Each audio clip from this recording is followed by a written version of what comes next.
কাঠটা করলেন, কাঠটা ব্যবহার করলেন, নুন কার খাইলেন, গুণ কতটুকু আল্লাহর গান।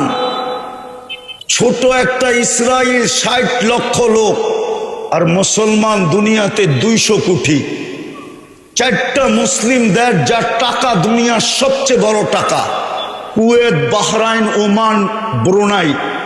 কুয়েতের ১ টাকা দিলে $৫ পাওয়া যায়, ওমানের ১ টাকা দিলে $৩.৫ পাওয়া যায়, ব্রুনাইয়ের ১ টাকা দিলে $১ বান্ডেল পাওয়া যায়। কিন্তু ইসরায়েলের বিরুদ্ধে ২ অক্ষরের একটা নিন্দা প্রস্তাব ৬০ দেশের কর্ণধাররা পাশ করে আনতে পারে নাই। আপনারা কি এটা দুরবস্থা বলবেন না? না বলবেন না? না মনে চুপসে গেলেন কেন? আমি দুনিয়ার কম চিনি না। আমি বাংলাদেশের ওই অদ্বিতীয় ব্যক্তি যার আমার সমান দুনিয়া কেউ দেখে নাই। সত্য এটা। ১০৩টা দেশ দেখছি, আর কত দেখুন কোন? ৭ মহাদেশ দেখছি, আর কত দেখনু বলেন? ফিলিস্তিন আমি 14 বছর আগে 2 চোখে দেখছি। ফিলিস্তিন আধ্যাত্মিক ভাবে বলতেছি, আধ্যাত্মিক ভাবে আমার যোগ বিয়োগ মিলে না। যেখানে ইব্রাহিম আলাইহিস সালাম ঘুমাইতেছে, মুসা আলাইহিস সালাম ঘুমাইতেছে, 70 জন নবীর কবর চিহ্নিত ফিলিস্তিনে, ৪৫,০০০ সাহাবাদের কবর ফিলিস্তিনে। মুসলমানের প্রথম কেবলা।